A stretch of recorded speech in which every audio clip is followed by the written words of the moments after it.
Maging ang sektor ng transportasyon nagpahayag ng kanilang suporta para sa 3-day rally na magsisimula ngayong araw. Para sa detalye, magbabalita si Jimbo Tejano. Jimbo.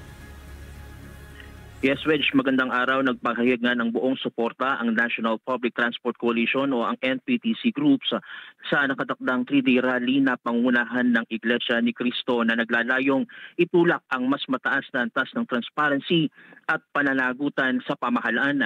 Ayon sa NPTC, isang pambansang alyansa ng mga driver, operator, commuter at transport advocates ang ipinaglalaban ng INC ay kaakibat-an nila ng pang-araw-araw na karanasan ng transport sector. Ang patuloy na pangailangan para sa patas, malinaw at tapat na pamamahala.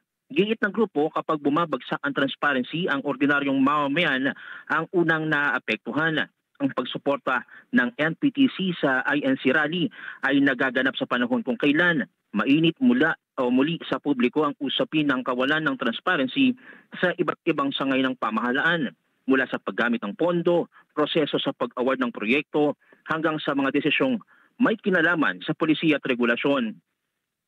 Sa nakaraang buwan, ilang grupo mula sa civil society, transport sector at religious organizations ang nagpahayag ng pagkadismaya sa anilay kakulangan ng malinaw na impormasyon at pagbaba ng tiwaling institusyon, pagbaba ng tiwala sa institusyon dahilan na upang matumaas pa ang bilang ng mga panawagan para sa mas bukas na investigasyon.